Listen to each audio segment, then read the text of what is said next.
Hi guys, it's Michelle, and today's video is going to be a very interesting one. I feel like celebrity deaths are always an interesting concept to talk about because there's always a lot of mystery and conspiracy surrounding them. And this video in particular, we're going to be talking about celebrities who actually predicted their own death. Surprisingly, there's actually quite a bit of information about different celebrities who have predicted when, where, or how they were going to pass away, and it's kind of mind-boggling and honestly really creepy overall. I figured that it would be an interesting video because I feel like what happens after we die is a very standard question that we always ask ourselves and discuss with others, but honestly, a topic that I find interesting is, do we know when we're going to die? I've been thinking like this since I was a kid. My grandfather died when he was 65 years old, and it was like unexpected.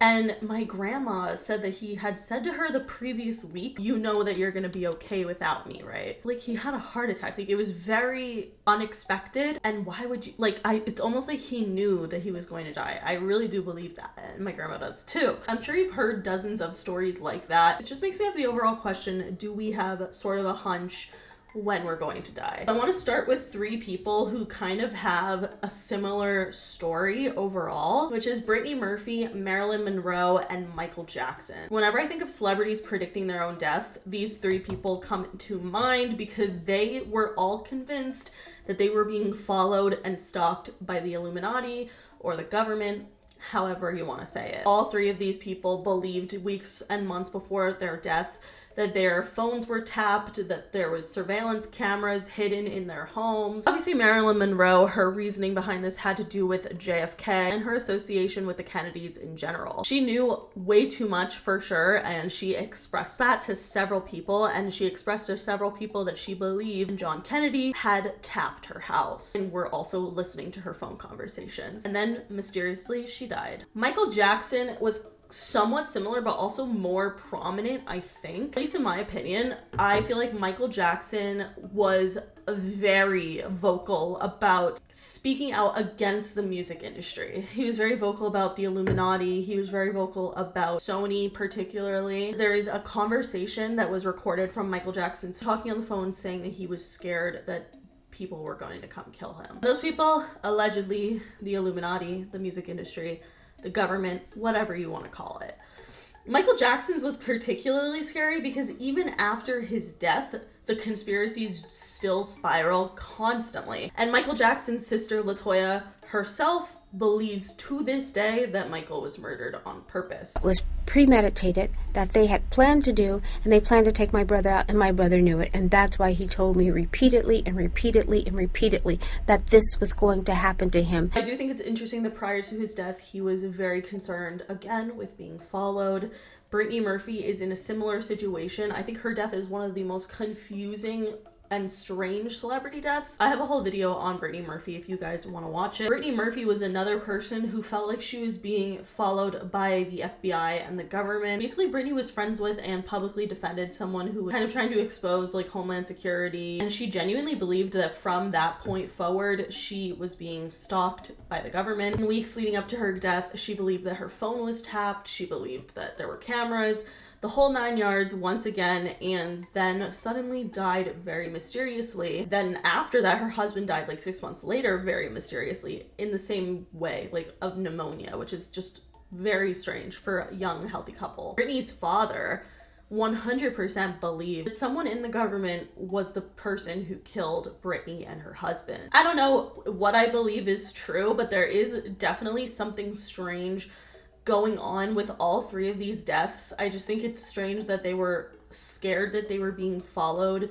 and watched by government, Illuminati, whatever you want to call it, and then suddenly they die in very mysterious ways. Like, that's just terrifying. The next celebrity I want to talk about is Princess Diana. Princess Diana, obviously one of the most famous people in the world, so naturally surrounding her untimely death at the age of 36 years old, there was going to be a lot of conspiracy theories around it. However, a year before Diana died, she actually expressed that she was concerned for her own safety. She allegedly gave a handwritten letter to her butler, Paul Burrell, and basically told him to keep it just in case anything happened. So Princess Diana allegedly wrote this in October of 1996, about 10 months before she passed away. I am sitting here at my desk today in October longing for someone to hug me and encourage me to keep strong and hold my head high. This particular phase in my life is the most dangerous. My husband is planning an accident in my car, brake failure, and serious head injury in order to make the path clear for him to marry Tiggy. So Tiggy was the boy's nanny, which people thought her and Charles were having an affair. Camilla is nothing but a decoy. So we are all being used by the man in every sense of the word. A lot of people question Paul Burrell and think that maybe he just knew Diana's handwriting and was able to replicate it. I just don't know what the point would be. Like, yeah, he's got like 15 seconds of fame, but like, okay, like I feel like he could have literally done anything else. And to claim that the monarchy was involved in the death of Princess Diana is a pretty bold claim to make just for 15 minutes of fame. I don't know. Paul also came forward talking about Princess Diana's final weeks and how she was very stressed. Basically, Diana and Charles's divorce was finalized in 1996, and Diana was completely riddled with anxiety at this point. Diana believed that someone was following her and had bugged her apartment in Kensington Palace. According to Paul, Diana feared that the royal family believed that as long as she was on the scene, she was a loose cannon to expose the royal family's darkest secrets. She was so paranoid about her safety that her and Paul literally pulled up all the floorboards in her apartment because she believed that there were devices that were recording her under the floorboard. Diana also fired her official police security team. Royals are always given police security, and she decided to fire them because she did not trust them because they were hired by the royals. Diana also alerted her close inner circle of friends and family about how she was very, very worried for her safety. And a lot of people think that this makes so much sense because obviously in August of 1997, Princess Diana died in a car crash. It was made out to be the paparazzi's fault because they think that the flash distracted the driver and had him crash in the tunnel, killing Princess Diana and her boyfriend, Dodi. Many people, including Dodi's father, believe that the royal family had issue with the fact that Dodi was Muslim. If he and Diana had a child, that there would be a Muslim child within the royal family, like his brothers would be king one day. So I think a lot of people do believe to an extent that that's true, and I think everything we've heard about the royal family regarding Meghan Markle, the racism within the family itself, I feel like that kind of checks out. I don't know if they would be killing someone over it. This is all alleged, so don't come for me. I don't know. I just think that it's a very interesting concept that she literally predicted not only that she would die, but literally how. I can't. It's very scary. All right, the next person I want to talk about has to do with Glee. I honestly think I could do an entire video about Glee. If you guys would be interested in that, please let me know because I think it's interesting. There is so much dark stuff surrounding Glee. Of course, 3 of the main cast have passed away. But not only that, there are just so many instances of complete irony. That is almost unbelievable to think that that's just a coincidence. For example, Mark Salling, particularly, obviously, if you don't know, Mark Salling, who played Puck, basically got arrested for having child porn on his computer, and he was arrested for that. In 2018, he ended up taking his own life. One of the most chilling things that I've seen in Glee, Mr. Schuester was asking the Glee Club, where do you guys see yourself in 10 years? And Mark Salling, who played Puck, said, I don't know, dead or in jail or both. Where do you think you'll be in the year 2030? Broadway. Twinsies. Walking, in jail, or dead, or both. Which is horrifying because quite literally, he was both. It wasn't just that he died, he also got arrested. I just think something about that is so scary. There are so many weird coincidences in the show. Looking back is so eerie. Tupac actually kind of said something similar. When Tupac was 22 years old, he was asked, where do you see yourself in 10 to 15 years? And he said, best case scenario, in a cemetery. Not in a cemetery, sprinkled in ashes, smoked up by my homies. I mean, that's the worst case scenario. And Tupac was, of course, murdered just 3 years later. On September 7th of 1996, Tupac was shot in a drive-by shooting in Las Vegas, and he passed away on the 13th from his gunshot wounds. The next person I want to talk about is Amy Winehouse. There have been very strange and very eerie coincidences about Amy Winehouse predicting her own death and other people predicting Amy Winehouse's death, and honestly, it's very sad to look back on. Obviously, Amy Winehouse was someone who struggled with drug and alcohol addiction and A lot of people don't actually know this. She did not die of a drug overdose. She actually was clean from hard drugs the last 3 years of her life, but unfortunately she was still struggling with alcohol. But sadly, Amy Winehouse passed away alone in her home on July 23rd of 2011, and she was only 27 years old. And she had actually said many times that she felt like she was going to be a part of the 27 Club, or that she was just going to die young in general, that she would never make it to 30. Like, that was something that Amy said quite often. Amy also went to see her doctor, Dr. Christina Romte, 3 days before her death. And in that session with her doctor, she admitted that she was drinking again after a long period of abstinence. The doctor claims that Amy really understood and accepted the seriousness of her condition, but she still said, quote, "I don't want to die." And it's just heartbreaking that that was said 3 days before. Another thing that I think is strange is that the way that Amy died, like I said, she was alone in her room. Her bodyguard was actually like at her house in Camden with her, and he claimed that she was up all night watching videos in her room of herself singing on YouTube. Like, she was just reminiscing on her life in a weird way, and was getting really sentimental and telling her bodyguard, like, I can really sing. Like, I can really sing.